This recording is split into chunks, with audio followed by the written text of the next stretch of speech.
सगळीच दुःख उघडत बसला तर जगता येणार नाही. ते दुःख विसरता येत आहेत ही सुद्धा ईश्वरी सत्तेची कृपाच आहे. तेव्हा विसरलीवर पूर्वीच्या बायका नीटनेटका पदर घेणं म्हणजे आत्ताच्या घेत नाहीत असं मला बिलकुल म्हणायचं नाही.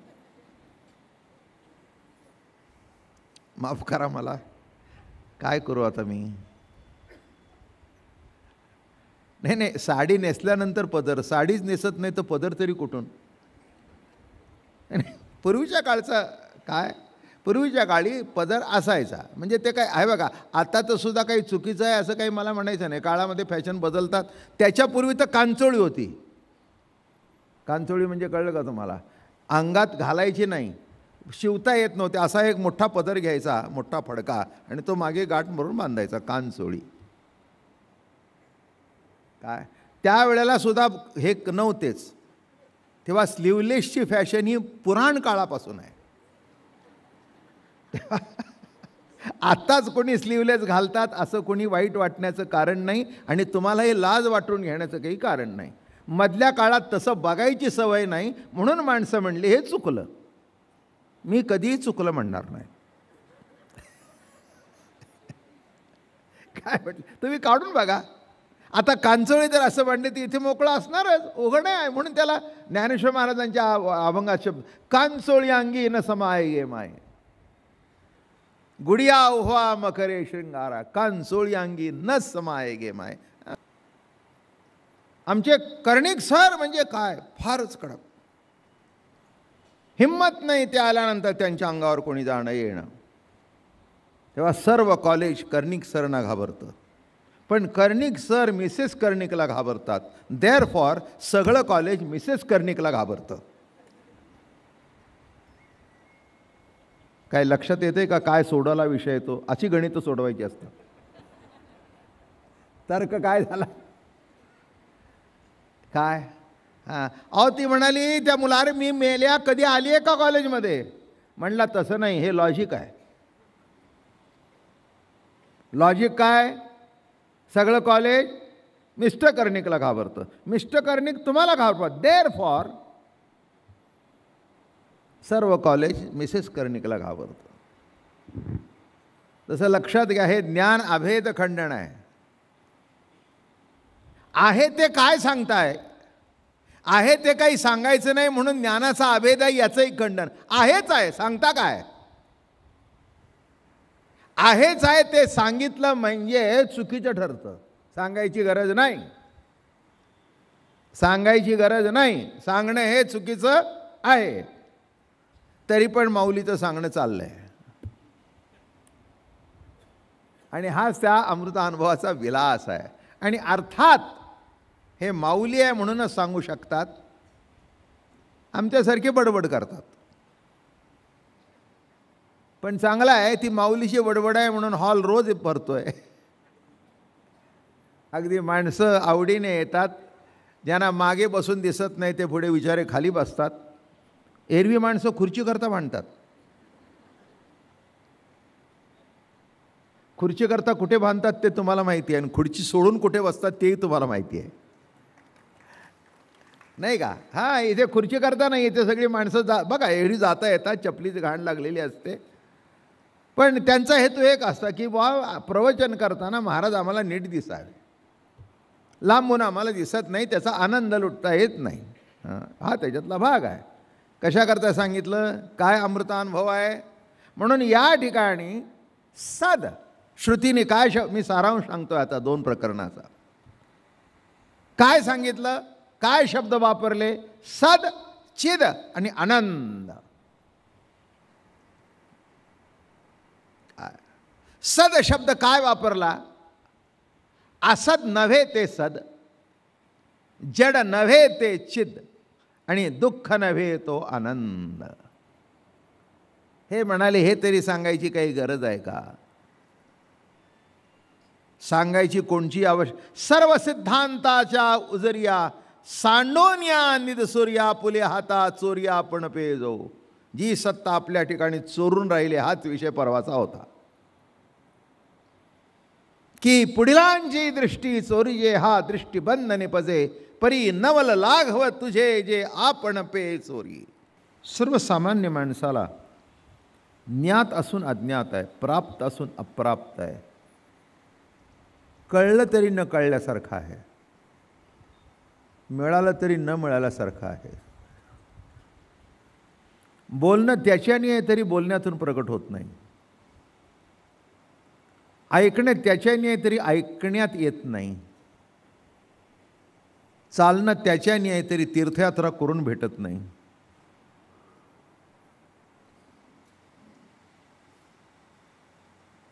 असं आहे नाहीच्या पलीकडे, ज्ञान अज्ञानाच्या पलीकडे, दृश्य द्रष्टा दर्शन या त्रिपुटीच्या पलीकडे, ज्ञाता ज्ञेय ज्ञान याही त्रिपुटीच्या पलीकडे. जी आत्मसत्ता आहे, जी आत्मसुख आहे, जी आत्मप्रतीती आहे, त्याचं दर्शन घेणं म्हणजे अमृतानुभवाची प्रवचन ऐकणं.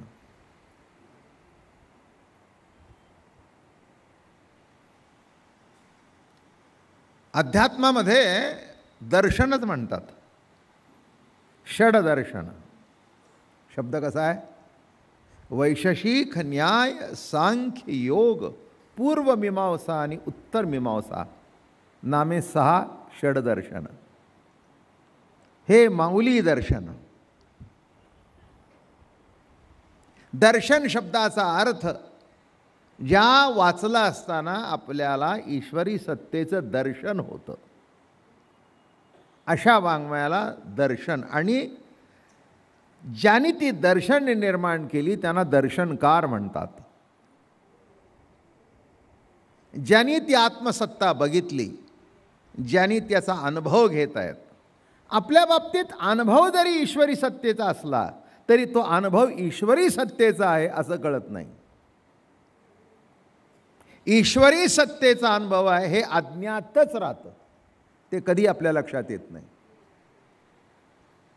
एक व्यवहारातला दृष्टांत देतो. काही काही टायमाला एक मनुष्य प्रत्यक्ष मदत करत नाही, पण कोणाच्या हातून मदत करतो, आणि तो असं सांगतो की शेवटपर्यंत माझं नाव सांगायचं नाही. म्हणजे त्यांनी मदत करून सुद्धा त्यांनी मदत केली आहे हे कळत नाही. हा जसा व्यवहार आहे, तसं आपले जीवन परिपूर्ण करण्याकरता जी सत्ता सतत आपल्यातून प्रवाहित आहे ती असून सुद्धा ती कळत नाही, हेच त्याचं वैशिष्ट्य. कळे न कळे त्या धर्म. दुसरा अभंग, न कळे ते कळो येईल उगले, न भेटे ते भेटो येईल आपण. ज्ञानेश्वर महाराज आपल्या अभंगामधून असं सांगतात, काही नव्हे तो गे बाह्ये, अमूर्ता मूर्त तो गे बाह्ये, दृश्यादृश्य तो गे बाह्ये, असा जो. बरं का? मग श्रुतीने काय केलं? आता अध्याय हाही संपवून टाकू, कारण दृष्टांतच बरेच आहेत. जेवढं तुम्हाला कानावरून तरी जाईल तेवढं सांगायचा प्रयत्न करेन.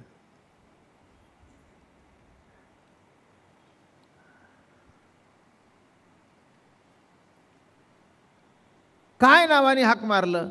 सदचिद आनंद. म्हणून या प्रकरणाचं नाव आहे सच्चिदानंद पदत्रय विवरण.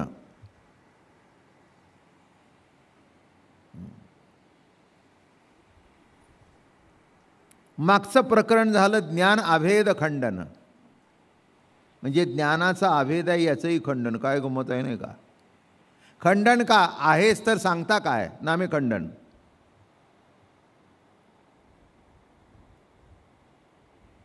नाही का? जुन्या काळामध्ये पद्धत कपड्याची लत्त्याची निरनिराळी होती. तेव्हा असो, मग आता ते पैठणी नेसलेली त्याच्या आतमध्ये ती अशी घातली, घातल्यावर विसरली ना, लग्न झालं असं करते. अहो मग नवऱ्याची गेली, अहो मी मगाशी तुमच्याकडे नत दिली ना. चुकला घाव ऐरणीवर.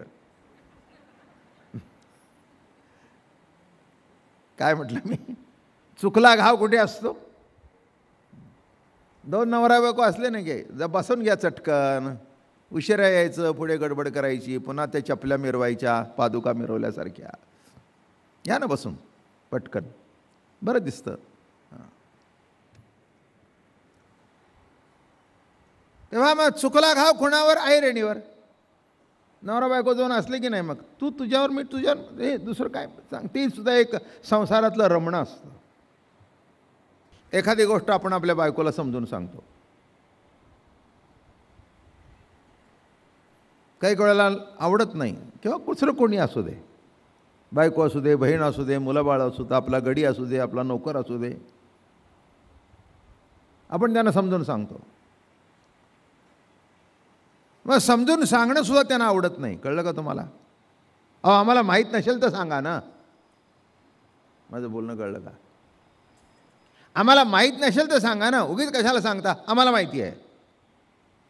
माहीत आहे ते सांगणं नामे त्या सांगण्याचं खंडन.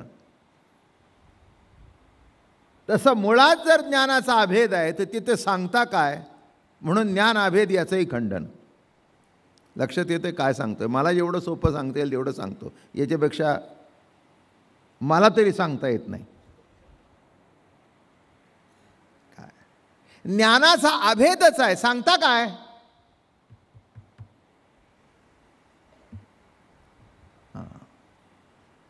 आपल्या घरामध्ये मोठ्या मोठ्या गमती घडत असतात. ते मागच्या महिन्यात तू पैसे खर्च केले होतेस ना. केले होते म्हणजे काय विचारता? केलेच आहेत ना. काय याच्यातलं काय माहिती आहे की नाही तुम्हाला? काय संसार दोन चाकावर चालतो, एक पुरुष आणि एक बाई. मग काय वेळेला त्याच्याकडे पैसे, हां तू कर, मग तो काहीतरी विचारतो, काय अगं तुझे पैसे खर्च केले म्हणून काय विचारता? केलेच आहेत ना. घे तुझे. देता म्हणजे का उपकार करता का? माझं बोलणं कळलं का? खर्च केलेलेच आहे तर केलेले आहे म्हणता का? खर्च केलेले आहेत म्हणता का? त्याचंच खंडन आहे. तसं ज्ञानाचा जर अभेद आहे तर तिथे अभेद आहे म्हणता का? म्हणायचीच गरज नाही. ज्ञामे ज्ञान अभेद खंडन. हे सगळं लॉजिक आहे बरं का. हां, हे लॉजिक जर नीट कळलं, लॉजिक मोठं गमतीच असतं बरं का. कॉलेजमध्ये लॉजिक हा सुद्धा विषय असतो. मराठीमध्ये त्याला तर्कशास्त्र म्हणतात. या लॉजिकवरून एक गोष्ट सांगतो. मुंबईला सिद्धार्थ कॉलेजचं गॅदरिंग होतं आणि त्या गॅदरिंगमध्ये अशी चेष्टा मस्करी असते. तेव्हा एकाने तर्क मांडला. त्या कॉलेजचे प्रोफेसर कोणतरी कर्णिक का कोणतरी असतील, माझ्या नाव लक्षात नाही. तर एक आमचे दादा महाराज दृष्टांत द्यायचे जुन्या काळातला, मजेशीर दृष्टांतसुद्धा त्या काळानुसार बदलतात. ते असं सांगायचे दृष्टांत.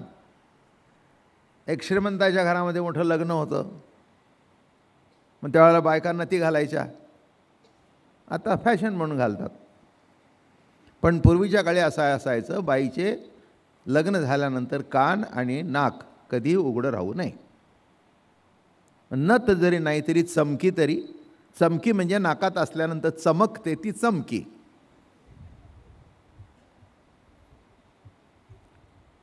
आणि जुनं नाव नथीचं आहे सुपाणी.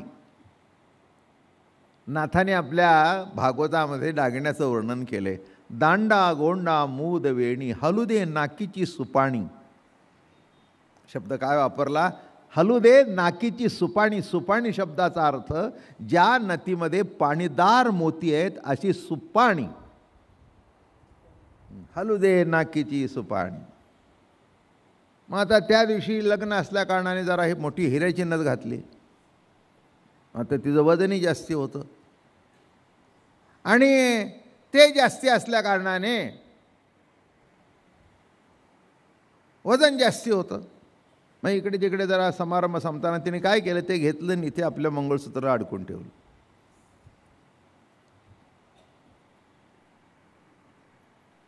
झालं बाबा. माणसं चटकन विसरतात बरं का. हे मी तर रोज बघतोय. आत्ता एकच ठेवली तर वस्तू आपल्यालाच मिळत नाही आपली. आणि मग आपण म्हणतो तुमच्या हातात दिली होती ना, त्याच्या हातात दिली होती ना, तुमच्याकडे दिली होती ना, इकडे ठेवली होती ना. काय म्हणजे माणसाचा विसरणं हा एक स्वभाव आहे. बरं आहे विसरतंय म्हणून, नाही तर सगळंच धरून बसले असतं तर आयुष्य जगता आलं नसतं. हे बघा एक सांगू, आयुष्यामध्ये इतकी दुःख येतात, ती विसरतायत म्हणून जगताय ना. सगळीच दुःख उघडत बसला तर जगता येणार नाही.